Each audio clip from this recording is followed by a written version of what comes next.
Começa agora, Fábrica de Podcast. Um canal especialista em gravação que vai ajudar você a montar seu podcast seguindo os padrões das plataformas. E aí, pessoal, bom dia, boa tarde, boa noite, boa madrugada. Tá começando agora mais um episódio da Fábrica de Podcast. Aqui é Alex Fonseca e hoje eu vou falar com o Sonas Brother, um cara fantástico que eu gosto muito, tenho uma admiração muito grande. A gente se conhece aí há uns 3, 4 anos mais ou menos, né? E quando eu conheci esse cara, eu fiquei maravilhado em ver o espaço que ele tem e daqui a pouco vocês vão entender por que eu falo desse espaço. Então, depois da vinheta, eu vou falar com Bruno Barros. Fábrica de Podcast. Propague suas ideias.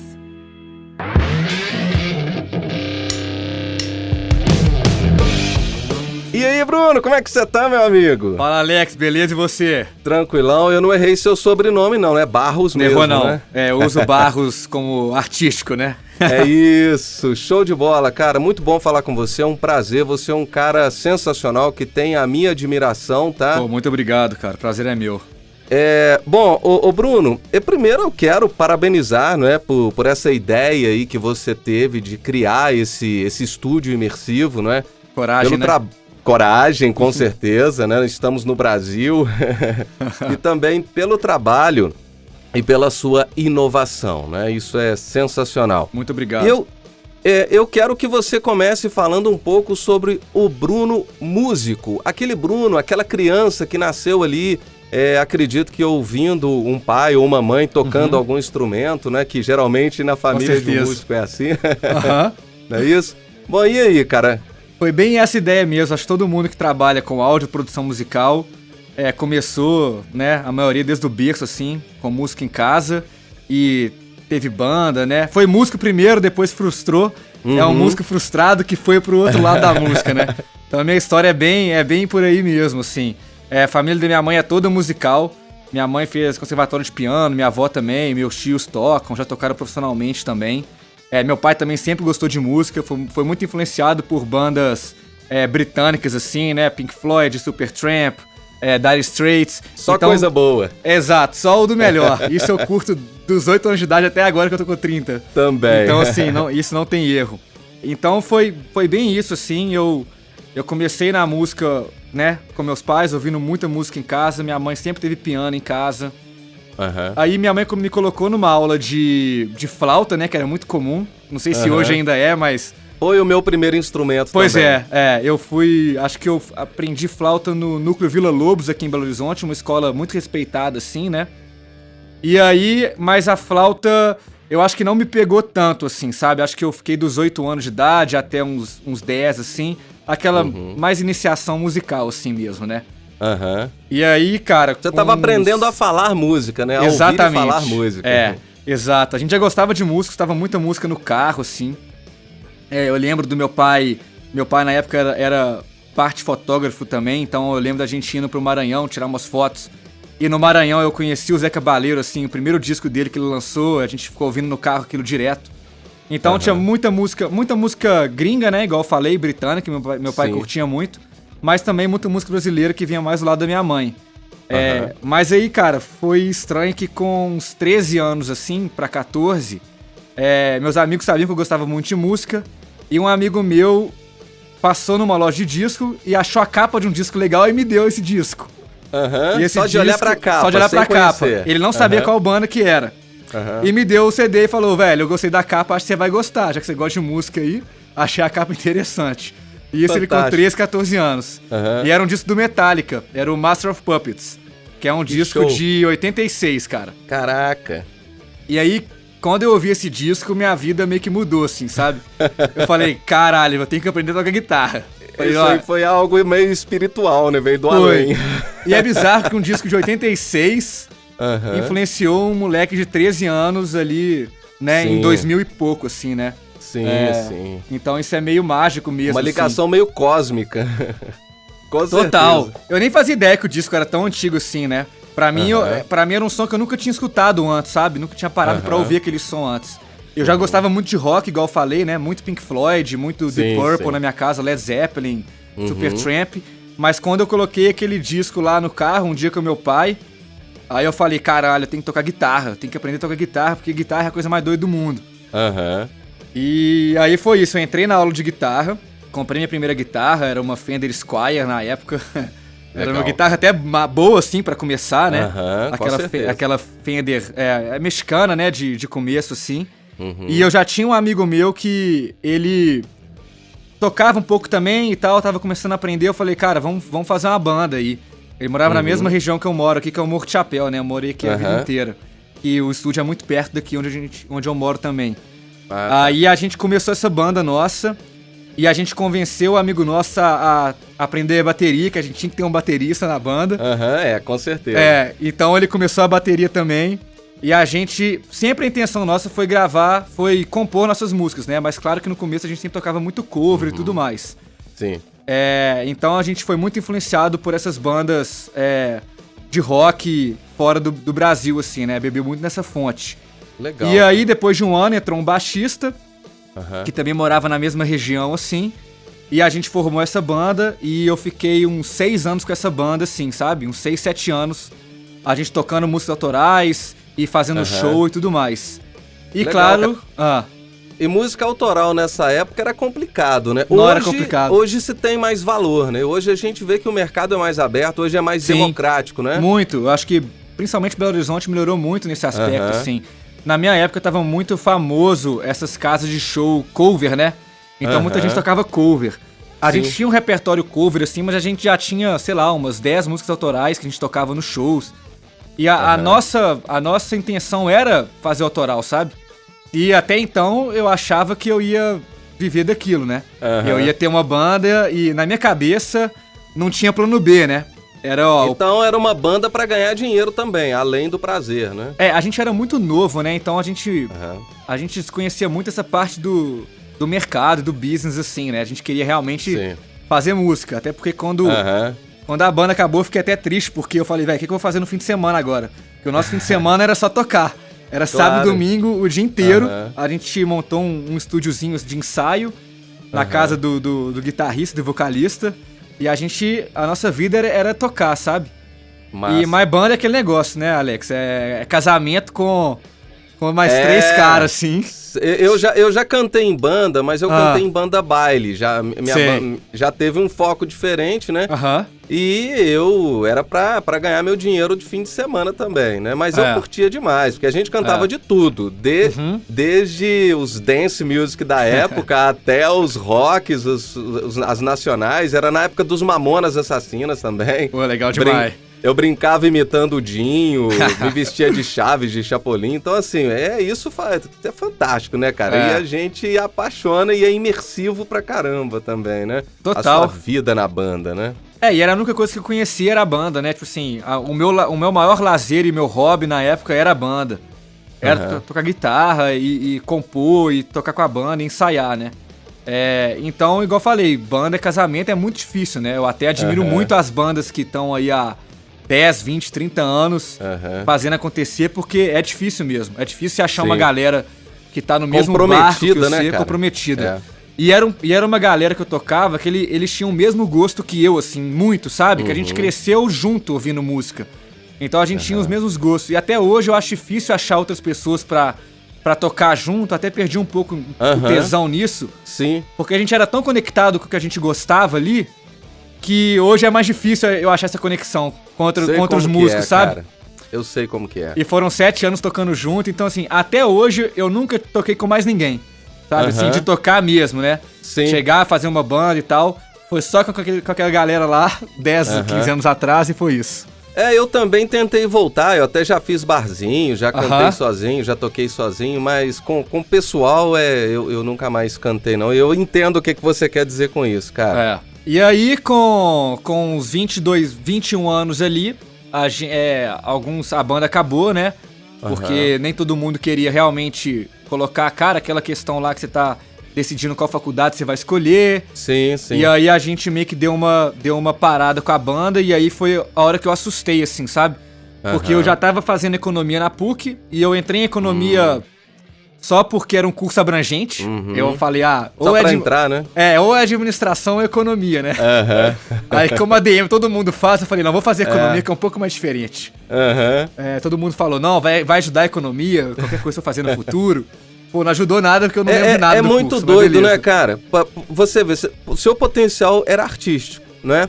Mas a gente tem um preconceito tão grande, né, com relação à arte, à música, a áudio, que se você fala assim, eu vou fazer faculdade de música, por exemplo, eu vou fazer engenharia de áudio, né? Não tem esse curso especificamente no Brasil, né? Infelizmente ainda não. Superior, né? Mas tá chegando, né? Tá chegando. Vocês vão trazer isso ainda, que eu tenho certeza que vai, né? Espero que sim, viu? Mas nós vamos falar sobre isso mais pra frente.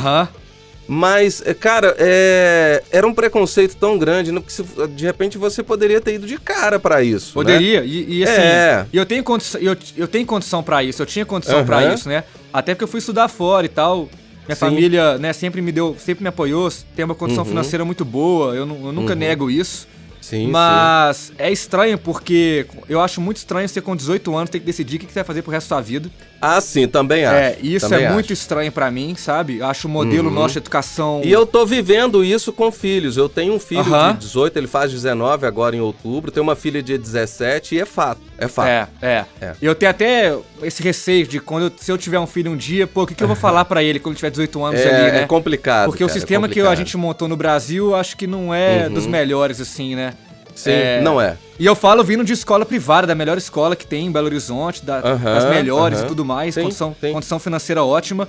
E mesmo assim, eu acho estranho assim, o modelo nosso de educação. Eu acho, só abrindo um parênteses, né, aproveitando que você entrou nesse assunto, que eu acho importante demais a gente falar, que isso aqui é público e vai pro ouvido da galera aí. Claro. Eu acho que falta uma análise de perfil na nossa educação. Nossa, essa demais. Coisa de enfiar a goela abaixo, né, pensar assim... O cara, às vezes, ele nasceu médico, ele é médico, ele tem sangue frio pra fazer um corte numa pessoa, pra ir direto no foco ali de fazer uma cirurgia e tal, e de repente ele esbarra num sistema onde ele precisa provar que ele pode entrar naquela faculdade, mas não pelo perfil que ele tem, mas sim pelo conhecimento que ele adquiriu. E de repente esse conhecimento não foi o suficiente para que ele consiga entrar. Então ele tenta uma vez, ele tenta a segunda, a terceira, aí ele vai ser um fisioterapeuta frustrado, porque ele queria ser médico. Total. Né? Então é aí que tá o problema, né? Desculpa eu abrir esse parênteses, não, mas isso vale acontece demais, cara. Assim, igual o meu colégio, terceiro ano ali, a gente tinha as matérias normais e tinha as horas em dobro, né? Que a gente tinha que estudar, tinha tudo em dobro de biologia, física e matemática, porque a escola queria que a gente passasse no vestibular. Esse era o objetivo principal da escola, né? Tantos alunos nossos passaram no vestibular. É marketing, né? Eles querem basicamente isso, né? E aí você viraria um médico, um advogado, um engenheiro e essas outras áreas até hoje, cara, que muitas profissões que na minha época não existiam, hoje existem diversas, assim, você tem como ganhar dinheiro com videogame, e é um mercado totalmente promissor, gigantesco hoje em dia, muito maior que a própria música e o cinema. Com certeza. E eu conheço vários amigos meus que poderiam ser isso, né, na adolescência lá, mas que não tiveram incentivo, né? Então a mesma coisa com música, eu achava que música era ter banda, eu achava que ganhar dinheiro com música era ter uma banda e acabou por aí. Eu fui descobrir o lado do áudio, da produção musical, do business, né? Muito depois, sabe? Quando eu realmente comecei a pesquisar sobre isso. Sim. E aí foi isso, com 21 anos a banda acabou ali, eu já tava cursando economia na PUC e falei, não, cara, eu tenho que trabalhar com música. Eu sempre quis trabalhar com música, desde que eu tinha 14, 15 anos de idade, eu tinha essa certeza na minha vida, era uma coisa que eu sempre gostei muito, assim. Eu achava que eu era bom naquilo. E eu falei, velho, eu vou estudar música e vou começar a pesquisar aqui. Aí comecei pesquisando os cursos e tudo mais. E achei alguns cursos fora do Brasil, né? Principalmente, foram 3 que eu achei nos Estados Unidos. Eu nunca tinha ido para os Estados Unidos na minha vida. Era um na Full Sail, que é na Flórida. A Berkeley, que é a famosaça em Boston. E a EMI em Los Angeles, Hollywood, né? E aí eu apliquei para as 3 e tal. E quando eu vi que eu passei na EMI de Hollywood, eu decidi ir pra lá, assim. Porque Los Angeles eu sabia que era o centro da música, tudo acontece lá e Paraná. Falei, não, cara, não tem erro. Eu vou pra Los Angeles. E aí eu queria fazer todos os cursos que não fossem relacionados a tocar guitarra. Eu já tocava guitarra, eu nunca me vi como músico de estúdio, assim, sabe, Alex? Nunca me vi, tipo, eu vou ser um guitarrista, não. Eu nunca fui, nunca fui bom pra isso, assim, vou ser um guitarrista. Tá. Mas eu Mas queria a você foi música. com foco, pra música em si ou pra produção musical, pra questão da engenharia de áudio? Então, é engraçado, eu fui com foco pra música. Aham. Eu pensei exatamente isso, ó, eu vou fazer todos os cursos que não são relacionados a tocar guitarra. A realmente tocar. Que era o Music Business, que tinha lá na Tá. faculdade, e o curso de áudio e produção musical. Uhum. Então eu fiz esses 2 cursos lá, sabe? E aí que eu comecei a descobrir o universo do áudio, assim. A gente gravou com a minha banda, a gente mesmo, com um microfone só na época, era um Zoom. A gente gravou bateria com microfone, guitarra, tudo com microfone. Que A legal, gente fez cara. isso, mas eu não sabia que aquilo poderia ser uma profissão, sabe? Aquilo era muito novo, cara, assim. É até, Sim. meio burrice eu pensar naquela época, pô, como é que eu não pensei que aquilo era um ramo de trabalho dentro da música, né? E um ramo super legal, porque eu gostava bastante dessa área de produção Mas e não é criação. burrice, eu acho que é uma questão de maturidade mesmo, né? Eu acho também. Você não sabia, né?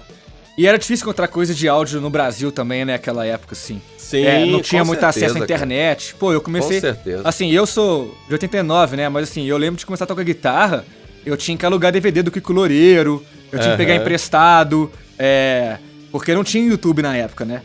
Não, cara, na minha época eu aprendi a tocar violão com as revistinhas. Tinha um monte de revistinha, que você pegava as músicas cifradas na revistinha. Hoje a Cifra Club quebrou, né? Tá as aí, revistinhas, né? Na minha época tinha Cifra Club já. Eu acho que a galera é das antigas. É isso aí. Mas aí foi isso, eu fui pra lá com essa mentalidade. Até que antes de eu ir, eu fiquei meio preocupado. Eu falei, pô, eu não sei nada de áudio assim também, né? O primeiro curso que eu ia fazer era o de Music Business, tá? Mas eu sabia que eu ia fazer o áudio. Eu falei, pô, eu não sei nada de áudio, eu não sei mexer no software e tal. Aí antes de eu ir, eu procurei um professor aqui em Belo Horizonte. Ele dava aula na Pro Music, né? É o Caio. Cara muito bom, assim. Hoje ele tá até em Nova York, trabalhando num estúdio lá. Legal. E aí eu fiz 3 meses de aula com o Caio, assim, só pra me situar. O que é o equalizador, o compressor, o que é o Pro Tools. E aí eu comecei a entender que eu fiquei preocupado de chegar lá e não saber nada. Mas realmente, se eu tivesse chegado sem saber nada, eu conseguiria fazer o curso, daria meio que na mesa, mas me ajudou bastante, assim, essas aulas, esses 3 meses com o Caio aí. Então, foi isso. Eu fiquei em Los Angeles 2 anos e meio lá, pra 3 anos. Formei nesses 2 cursos e eu trabalhei num estúdio independente lá, né? Porque legal. A escola... Como estagiário ou trabalhou mesmo? Como assistente de estúdio. Eu era assistente de gravação, eu trabalhava como produtor. E esse produtor, ele era professor na minha faculdade também. Ele tinha formado na Berkeley de Boston, foi para Los Angeles dar aula e abriu o estúdio dele, e eu fui assistente dele nesse estúdio.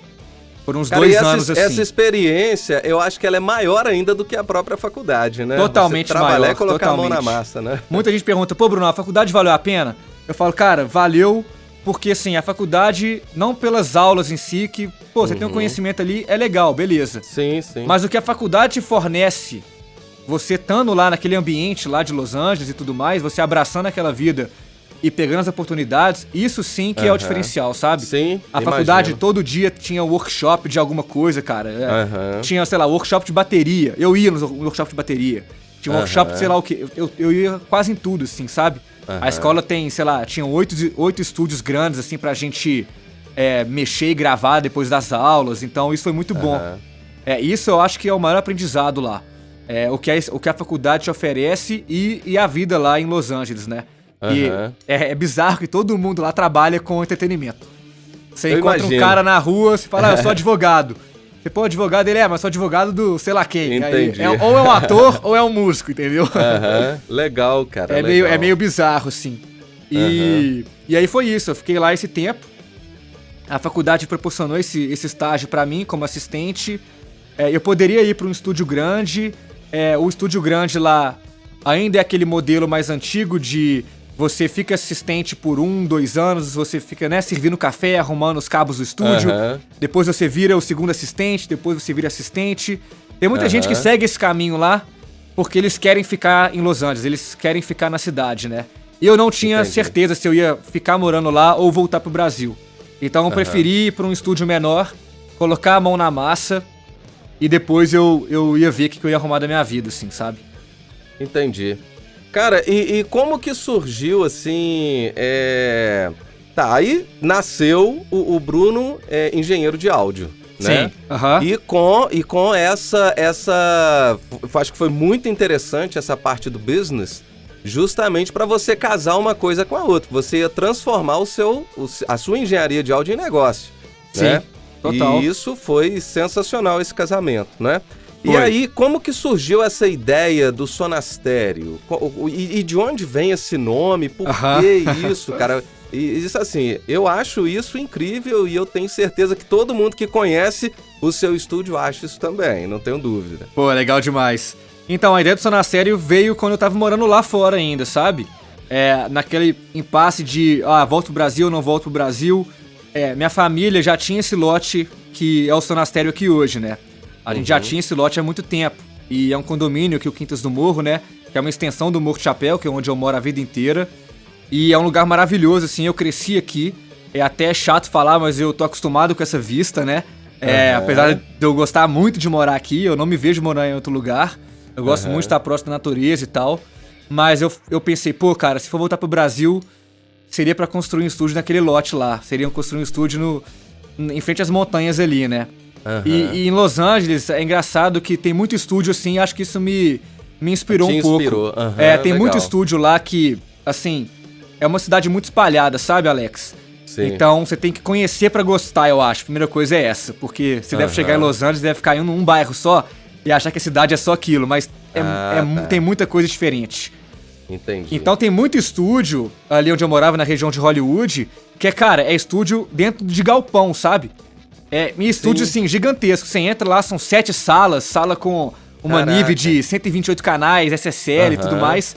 Mas são dentro de galpão, assim. Você entra e tá dentro de um galpão. Lá dentro parece que você tá em outro universo, assim, como se fosse Las Vegas, assim. Você entra dentro do cassino lá, parece estar em outra coisa. Que barato. E tem muito estúdio assim, lá em Hollywood. Mas quando você sai da cidade, sai um pouquinho, você tem estúdio no meio da montanha, você tem estúdio no deserto, você tem estúdio na beira do mar, sabe? Que barato. E muitos estúdios assim, de sair da cidade mesmo, sabe? Dessa coisa de retirar o cara. Com essa imersão que você tem. Imersão, exatamente, essa é a palavra. Muito estúdio pra galera ir, dormir, passar o dia, de imersão mesmo, né? E aí eu falei, pô, velho, se fosse pra voltar pro Brasil, ia ser fazer um estúdio lá. E aí a gente tava conversando e eu tava morando lá ainda, a gente tentou entrar com um projeto de obra na prefeitura de Nova Lima pra gente começar a construir a casa. E esse processo demorou muito tempo. Assim, eu acho que demorou mais ou menos uns 6 meses a 1 ano, assim, pro projeto ser aprovado e falar assim, a gente pode construir aqui e tudo mais. E eu ainda tava lá. E aí, quando esse projeto foi aprovado, eu falei, não, então tá, eu já tinha formado, eu já tava trabalhando lá, eu falei, não, acho que tá na hora de eu voltar, porque eu queria voltar pro Brasil também, sabe? Eu tinha essa vontade de voltar pro Brasil e tentar ver as coisas andarem melhor aqui do que eu vivi como banda, sabe? Sim. Muita coisa que eu vivi como banda foi um pouco frustrante pra mim. Você quis contribuir mais, Exato, né?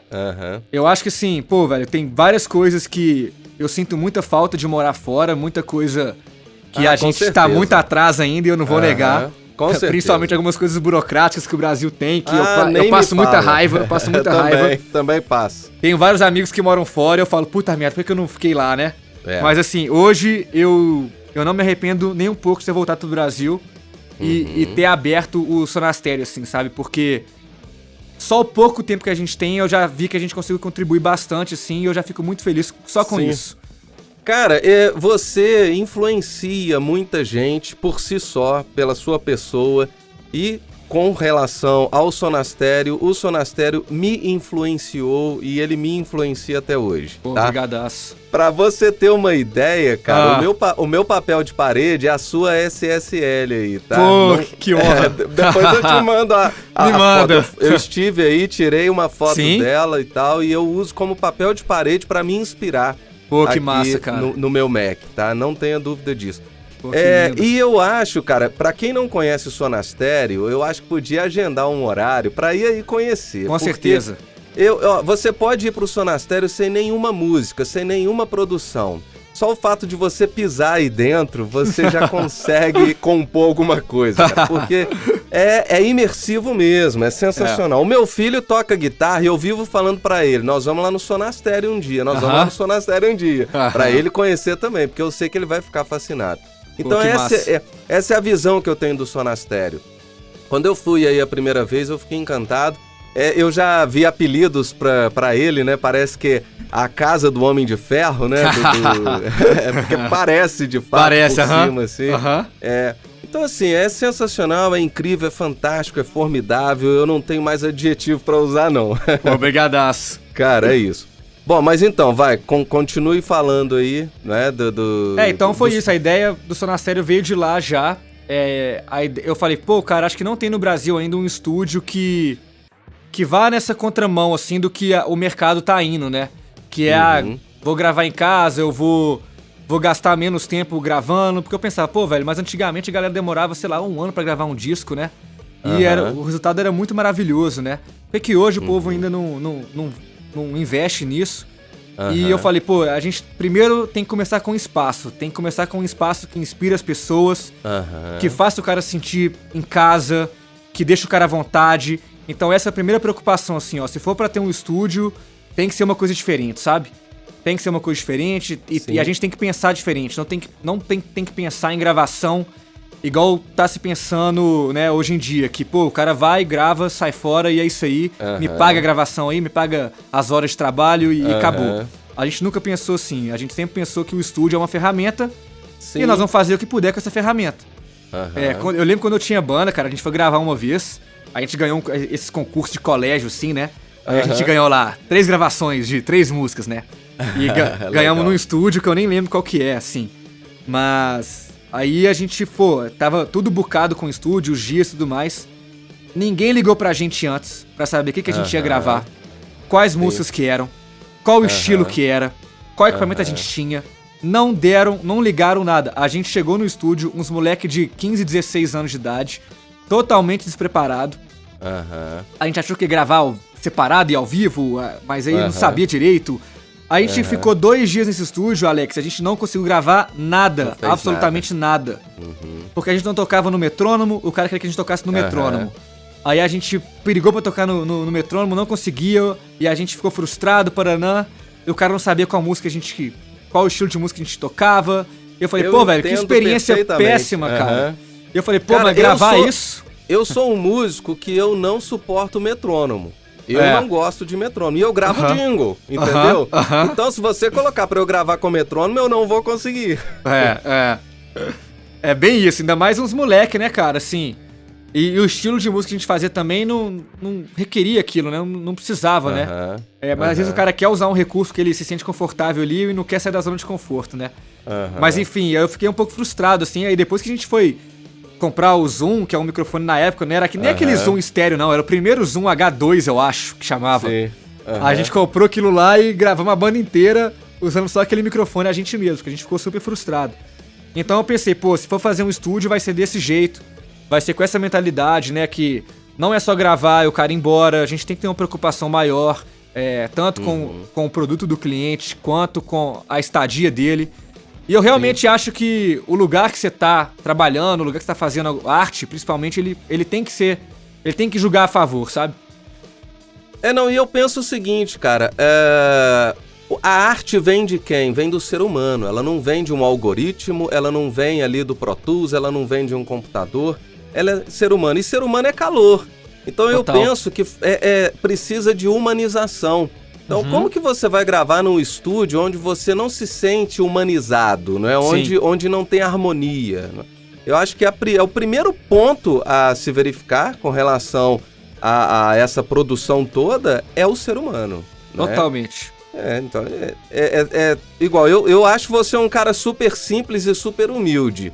E talvez, se fosse pensar pelos recursos que você tem pela sua origem, era pra você ser um cara nojento, entendeu? Você é um cara simples, do bem, tranquilo, numa boa. Então eu acho que isso já contribui muito. Essa empatia que você tem com as pessoas, cara, isso manda legal, tudo, cara. Né? Brigadaço. Sem dúvida. Pra mim a vida é muito simples, né, cara? Ou você é gente boa ou você é chato. Isso, falou tudo, falou tudo. É bem simples, você escolhe qual que você quer ser, né, cara?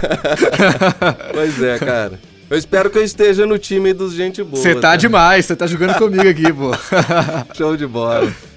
Aqui, bom, então vamos lá. Você é proprietário sozinho do Sonastério? Hoje aqui no Sonastério nós somos 3 sócios, né? Eu, o João e o Fred. Eles entraram depois. E o Arthur também, que é um sócio nosso. Então assim, somos 4, né? Eu e o Arthur, a gente fica mais por conta da parte dentro do estúdio, né? Eu pego mais a parte da produção musical, produção executiva e gravação. O Arthur faz a gravação comigo e ele cuida da parte de pós-produção, que é edição e mixagem. A masterização é a única coisa que a gente não tá fazendo aqui dentro da casa mais, sabe? A gente tá sempre mandando pro profissional fora, assim. A gente tá achando melhor, assim, porque a gente já faz tanta coisa. Mas aí você terceiriza essa masterização ou você manda o artista pra lá? Não, a gente terceiriza. Eu aviso o artista, olha, a gente tem algumas opções aqui. Com o tipo de som que ele faz, eu já tento colocar ele naquele cara que eu acho mais legal. Tá. E aí a gente já coloca no pacote. Tem a master analógica e a master digital, né? Sim. E tem os dois juntos também, né? Sim. E aí a gente já coloca nesse pacote aí. E aí o João e o Fred, são os outros 2 sócios, eles ficam mais na parte extra estúdio, assim, né? E eu preciso muito de ajuda, assim. Eu sou um cara que o Arthur tá totalmente dentro do estúdio, porque ele grava, ele edita e ele mixa. Eu tô um pouco dentro e fora. E o João e o Fred estão mais fora, assim, sabe? A gente faz esse mix aqui dentro. O João e o Fred são captadores, mais ou menos. Isso. Tá. Bom, vocês já receberam muitos artistas aí, né? Você quer citar alguns nomes que vocês já receberam aí? Claro. Cara, é muito legal porque, assim, o Sonastério, desde o começo, foi uma coisa que eu preocupei bastante, que a gente queria ter um preço acessível para as bandas independentes também, sabe? Claro que não é um preço barato, mas é um preço que, se uma banda quiser levar o trabalho a sério e quiser realmente fazer aquilo bem feito, ela consegue pagar. Até porque o que a gente mais gravou até hoje foram artistas independentes. Isso, assim, sem sombra de dúvidas. Acho que mais de 80% que a gente grava aqui é independente, sabe? E assim, já gravamos discos de artista independente e eles querem investir mesmo, sabe? Eu conheço uma galera aqui de Divinópolis, que é o Dias de Truta, que gravou com vocês aí, né? Exatamente. O Caracol, o Chula, aquela galera lá, um pessoal muito bacana, 200%. E parece que vocês fazem paralelamente algum trabalho para conseguir fundos também, não é isso? Ou não? Ou esse trabalho é à parte? Porque eu já vi alguns rumores sobre isso. Você fala conseguir que o artista viabilize o projeto dele? Isso. Dependendo do caso, sim. O Digitruta foi um caso interessante, porque eles me procuraram, eu já conhecia a banda. A banda aqui em BH, ela não é tão famosa, mas eu sei que no interior de Minas, ela é muito famosa, assim, sabe? Eu gosto, eu acho eles fantásticos. Todo mundo... E meus amigos gostavam bastante de Digitruta, porque acho que um amigo de amigo meu morou em Divinópolis e conheceu e aplicou pra todo mundo. Então todo mundo conhecia e eu sabia do potencial da banda, sabe? Sim.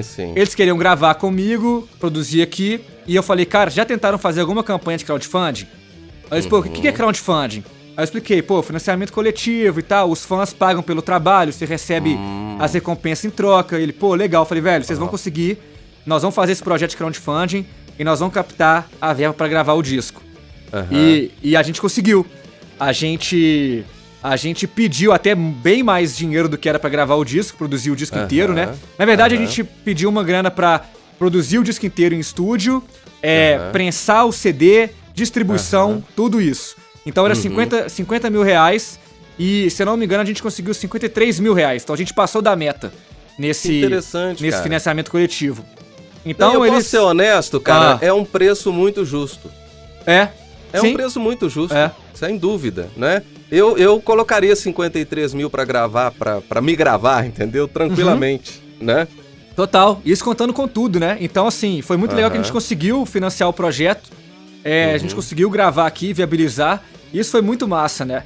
Então, dependendo do artista, do projeto, com certeza a gente tenta abraçar a causa e, vamos, o que a gente pode fazer pra ajudar você a realizar esse sonho aí seu, né? Ou realizar esse serviço, né? Porque, assim, não que a gente não trabalha de graça, né? Mas o que a gente puder fazer pra ajudar o cara a a gravar e a produzir, a gente vai fazer. O cara tá ali com um sonho, né, cara? E você vai ser a pessoa que vai dar a solução pro sonho dele. Exatamente. Né? Eu acho que é isso que é interessante. E junta, como eu disse, com a sua empatia, com a sua simplicidade, com a sua força de querer fazer, de querer ajudar, né? Demais. E algo que vocês falam muito também, né? Mudar, né, esse universo fonográfico no Brasil, né? Sim, demais. Né? Então é isso, e além dos artistas independentes, a gente gravou com muita artista grande também, né, assim, o Skank já é bem de casa, assim, desde que a gente inaugurou o estúdio, todos os singles novos que eles lançaram foram gravados aqui, com o Renato Cipriano produzindo. O Renato Cipriano é o responsável pela acústica e o design aqui do estúdio, né, isso que é legal da Sonastério também, porque desde o início a gente já tinha o nome e a ideia que seria, né, o projeto, e a gente passou isso pro Renato, que foi o engenheiro acústico, e o arquiteto da casa, que foi o João Diniz. Então, quando a gente levantou a estrutura aqui, eles já sabiam que ia chamar Sonastério, que a vibe ia ser essa, ia ser um estúdio com essa intenção, isso aqui. E isso foi muito legal, agregou bastante. E aí, depois também fizemos vários artistas grandes, assim, o Clube da Esquina inteiro acho que passou por aqui, né? Milton Nascimento, Beto Guedes, Loborges. Vamos fazer agora uma live do Toninho Horta, agora esse sábado. Estamos aí em tempos de Covid, né? Pra quem tá assistindo agora ou depois. Então vai ter uma live agora do Toninho Horta aqui dentro. Que legal, cara. Então a gente trabalhou com muita gente. O Lulu Santos esteve aí, mas foi pra uma campanha publicitária, não é isso? Foi. Ele tá meio que ficando em BH há um tempo, né? E aí ele veio... A gente tem um amigo em comum, que tem acho que uma marca de sapato, falou com o Lulu Santos do estúdio, ele já conhecia o estúdio de nome assim, e falou, pô, vamos lá, vamos fazer lá que eu quero conhecer o estúdio e todo mundo lá. Aí foi bem legal, ele veio aqui e gostou bastante, assim, foi massa. Legal demais, cara. Agora, o nome Sonastério, ele tá ligado a essa questão de monastério, de algo assim, de monges, né? Ou não tem nada a ver? Tudo a ver, tudo a ver. O nome, cara, veio do nada, assim. Eu tava em Los Angeles com um amigo meu colombiano, a gente tava indo surfar, e eu já tava assim, pô, velho, qual que é um nome legal, assim, e tal. E aí ele falou alguma coisa, e a sonoridade falou, monastério. Eu falei, pô, monastério. Aí eu Sonastério, falei, pô, é isso.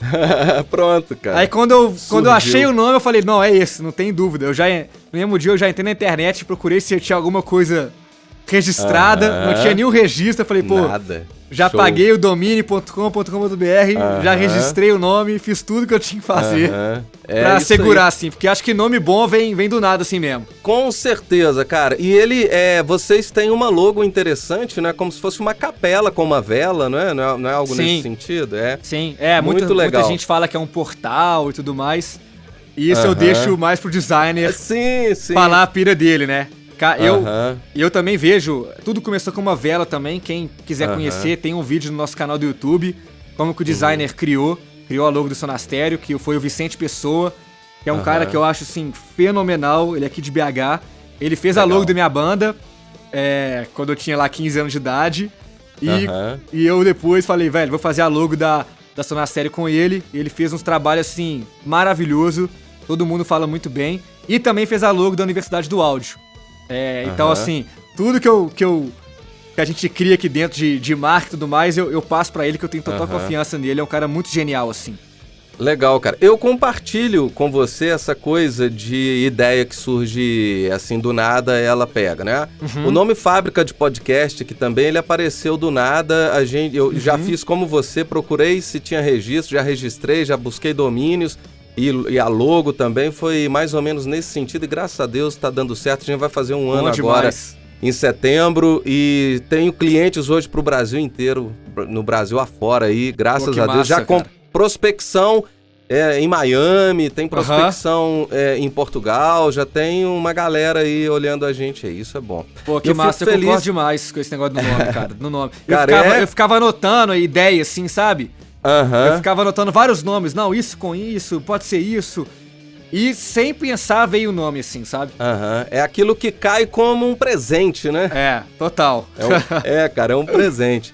Bom, você citou aí o nome Universidade do Áudio, e eu quero falar um pouco sobre ela, porque é outra coisa que vem da sua empatia, dessa coisa de você não só querer vender o seu serviço e o seu produto, mas você querer compartilhar do seu conhecimento para que as pessoas façam, né, aquela coisa daquela sigla em inglês, né, faça você mesmo, né? Total, DIY, né? Então, cara, seria isso.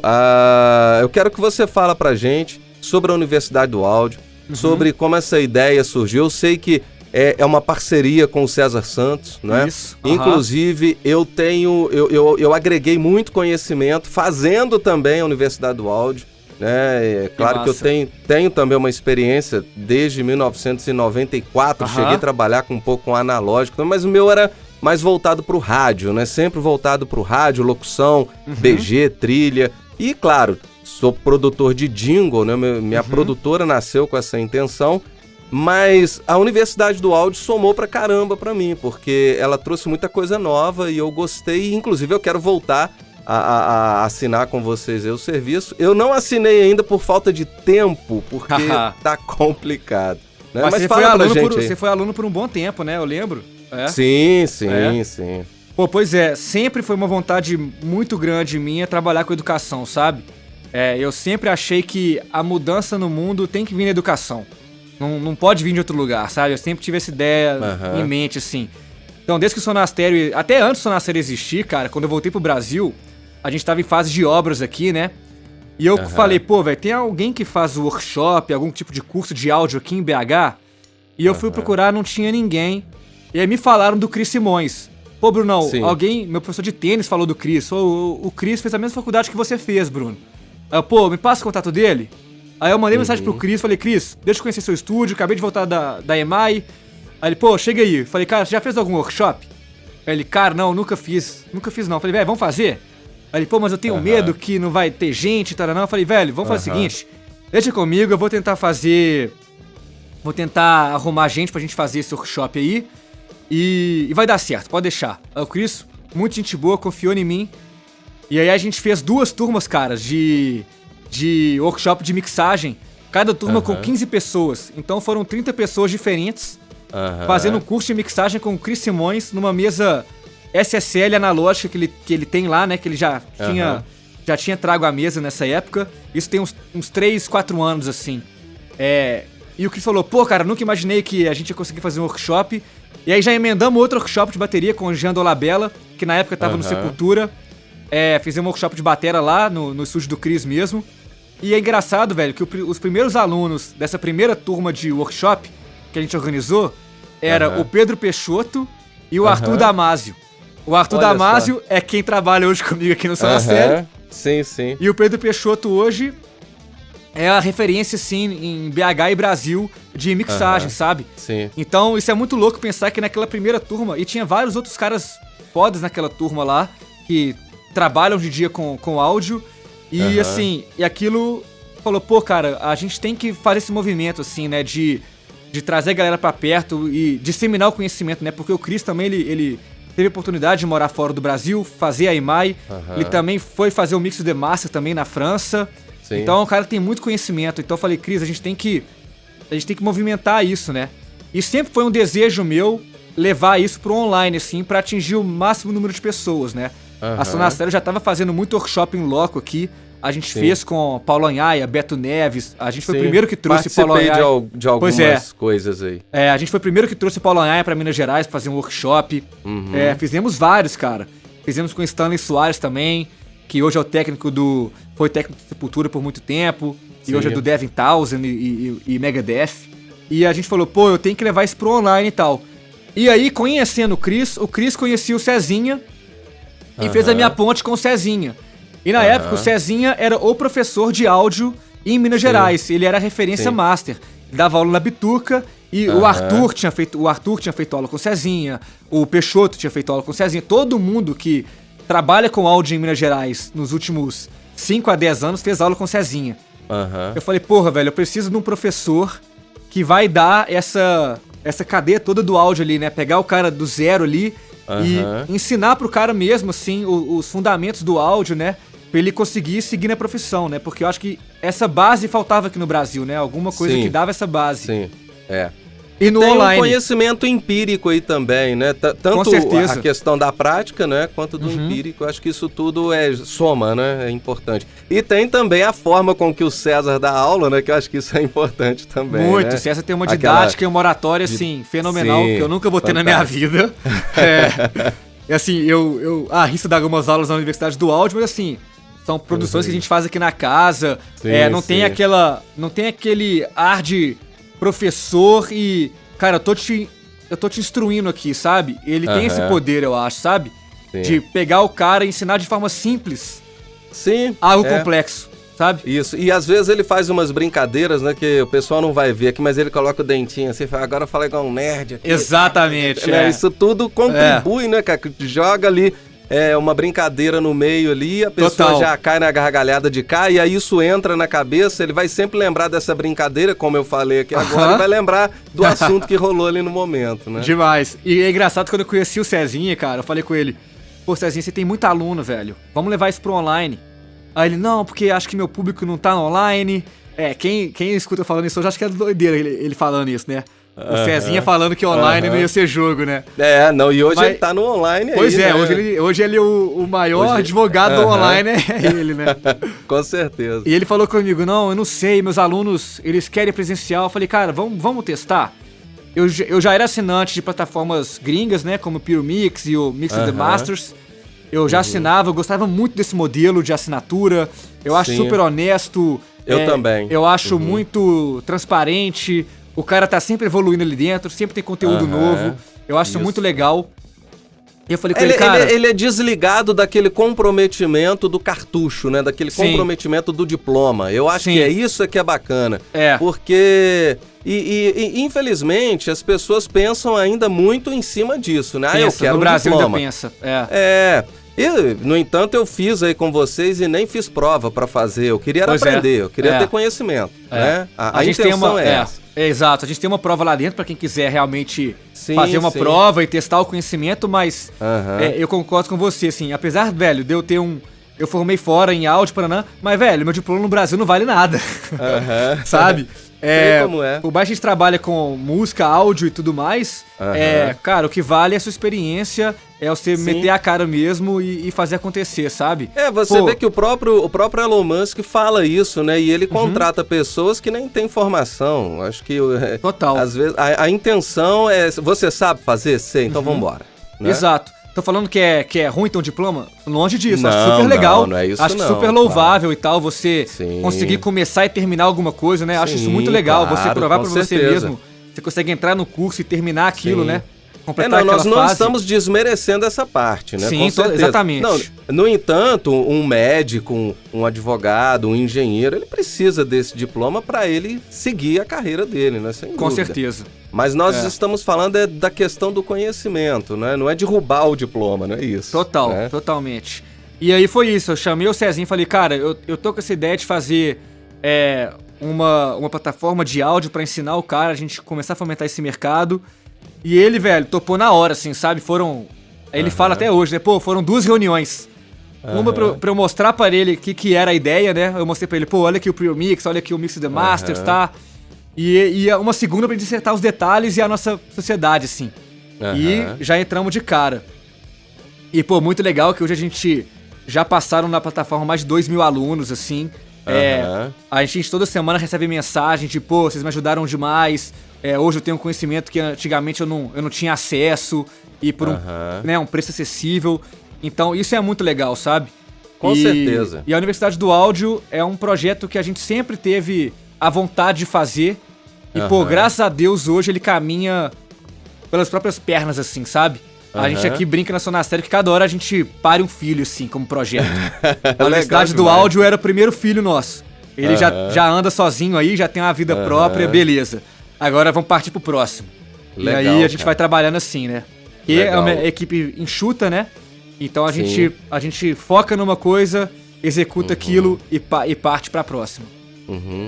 E é isso que é legal, cara. O céu é o limite, né? Ou talvez até ultrapasse o céu, né? Não tem limite. Bom, Bruno, a gente tá chegando aqui ao fim, né? Pô, passou rápido. passou, cara, 50 minutos de conversa aqui, meu. Foi bom demais. Nossa, excelente. Eu falo bem. Eu também falo, né? Junta 2 faladores, ferrou tudo. Cara, mas você é um cara simpático, gosto muito de você. Eu falo isso de coração. Eu não faço isso com puxar saquismo, porque eu não preciso puxar seu saco, não, né? Eu gosto de você mesmo. Eu acho que você é um cara do bem, um cara simpático, que tem muito futuro, mas muito futuro mesmo. Pô, muito obrigado, cara. Eu enxergo isso em você, na sua empresa e tudo aí, né? Pô, mesmo de você também, a gente tava devendo há um tempo fazer isso aqui, né? E desde a primeira vez que você me chamou, eu falei, não, vou fazer, claro que eu vou fazer. Porque você veio visitar aqui, né? Eu lembro, bem no começo, assim, da Sonastério, eu acho. Foi sim, E depois você voltou para a Universidade do Áudio e tudo mais, ajudou a gente. Eu sou um dos primeiros alunos aí da Universidade do Áudio, tá? Com certeza Acho que até tem uma fotinha minha lá no site, lá como depoimento. Deve ter. Pelo menos tinha, não sei se ainda tem, né? Mas eu sei que você foi os primeiros alunos mesmo. Muito legal. Sim, eu lembro que quando eu fiz a inscrição, eu tive que aguardar um tempo pra aparecer então, sem dúvida. o pagamento, aí aparecer a plataforma e tal, né? Foi nesse sentido. Cara, você falou só um finalzinho aqui do Bruno ser humano, tá? Sobra tempo pra lazer, sobra tempo pra descansar, sobra tempo pra família, pra namorar e tudo mais? Cara, sobra pouco. Mas assim, eu sou muito feliz com a vida que eu tenho, assim, sabe? Eu sou muito realizado, assim, eu trabalho com o que eu gosto e eu gosto muito de... Eu tô na época da minha vida que eu quero muito focar em construir isso aqui que eu tô construindo, sabe? Com a Sonastério. Então, assim, eu não namoro... Eu namorei uma vez na vida só e por um breve período de tempo, assim. Eu sou um cara que me dou muito bem comigo mesmo, sabe? Entendi, isso é legal. Eu sou muito feliz comigo mesmo, com a minha própria presença, assim. Cara. Show, o pessoal até brinca comigo que eu não gosto muito de ser humano, sabe? Que eu gosto de ficar sozinho. Sim, cara, você gosta sim. Mas se não gostasse, você não teria estaria aqui, né? Com certeza. Mas eu também gosto de muita coisa, assim, de ficar comigo mesmo, assim, sabe? Então, meus hobbies favoritos, assim, é fazer trilha na natureza. Eu sou pirado com natureza e esporte. Trilha de moto ou de bicicleta? A pé. A pé? Legal, cara. Que legal. Fantástico. Fantástico. Então, eu gosto muito de esporte também, então sobra tempo, claro. Mas hoje eu sou bem feliz, assim, que eu quero estar focado no Sonastério nesse momento, sabe? E a gente tá numa fase da vida que a gente tem energia pra isso, né? Não, com certeza, cara. Isso aí. Não, e o seu estúdio também, ele é uma casa, ele é imersivo. Então você tá em casa, né? Exato. Você se sente em casa o tempo inteiro, né? Eu não tenho dúvida disso. Com certeza. Tem alguma coisa, algumas considerações finais que você gostaria de falar pro pessoal? Deixa um contato, fala das redes sociais, fala aí do site da Universidade do Áudio. Bom demais. Pessoal, estamos aí na época do Covid, né? Gravando esse podcast. Assim que acabar essa loucura aí, vocês podem vir visitar o Sonastério quando quiserem. Estamos de portas abertas para receber qualquer pessoa. Se quiser apenas conhecer, tomar um café, um pão de queijo, trocar uma ideia, a gente tá super aberto. E ele que faz o café, galera. O café é bom pra caramba. É bom pra caramba, Aqui tem que ter café e água pra galera. É obrigação. Com certeza. E a Universidade do Áudio também. Entrem no site, tanto do Sonastério quanto da Universidade do Áudio. Também queremos receber novos alunos sempre. Estamos sempre aí crescendo. E o que a gente puder agregar pra vocês, tamo junto aí pra comunidade da música em geral. Hoje a gente tem algum serviço na Sonastério, tanto de áudio quanto de vídeo. E também a gente tá formalizando uma consultoria online, assim. Porque o que acontecia? A gente gravava muita banda que tinha dificuldade no trabalho que vem depois da gravação, né? Pô, como que eu registro minha música? Como que eu ganho dinheiro com o Spotify? Como que funciona o ECAD? Como que funciona a distribuição? E a gente começou a dar consultoria para as bandas que gravavam com a gente. A gente acabava de gravar, a gente dava uma consultoria ali de umas 4 horas e a banda já tinha conhecimento ali pra seguir o caminho, né? Porque, pô, eu queria muito ajudar muito as bandas, né? Mas eu não tenho tempo. Então a gente formatou essa consultoria pra gente ajudar e deu um norte. E foi a mesma coisa com a Universidade do Áudio. A gente falou, pô, vamos transformar isso numa coisa online. E o músico que tiver dificuldade nessa parte mais burocrática da coisa mesmo, né? Essa coisa mais chata da música, né? Que eu acho que o artista hoje em dia tem que saber dessa parte. É essencial você não ser um cara desligado em relação a isso. Sim. A gente montou essa consultoria, então ela vai sair em breve, assim, sabe? E aí entra no nosso site, mídia social, Sonastério, Universidade do Áudio. Estamos aí. Não tem erro não, né? Digitou lá erro. no Google, Universidade do Áudio, digitou Sonastério, só tem vocês lá e pronto. Maravilhoso. Né? Ô Bruno, gostei demais de falar com você. Obrigado, Alex, eu também. por me receber, né? Porque online eu tô na sua casa e você tá na minha, né? Com certeza, cara. Então, muito obrigado pelo convite. Foi muito massa o papo e fluiu super bem cara. Aí. Até que passou rápido. E a gente vai tomar um café qualquer dia desse, claro que pós-Covid, né? A gente precisa respeitar essa enconha, né? Sim, é. Mas assim que terminar, eu vou levar meu filho pra conhecer aí, que eu já falei com ele, ele quer ir também. E vamos plugar ele no Vox aqui. Ah, com certeza, cara. Não tenho dúvida. Beleza, então valeu, um abraço. Alex, brigadaço, viu? Abração. Cara, tamo junto, tá? Tamo junto. Pessoal, então eu encerro aqui mais um episódio da Fábrica de Podcast. E se você quiser gravar o seu podcast, já sabe que é muito fácil. Acesse lá www.afabricadepodcast.com.br. Você grava o seu áudio com o seu próprio smartphone. Não precisa investir em microfone e equipamento. Envia esse áudio pra gente, a gente edita, masteriza, a gente grava as vinhetas de abertura, encerramento, passagem. E de gorjeta, a gente ainda te dá um suporte aí na criação do seu canal nas plataformas digitais. Forte abraço, um beijão. Até semana que vem. Tchau. Você ouviu Fábrica de Podcast. Você conta a história e nós fazemos o som. Te espero no próximo episódio.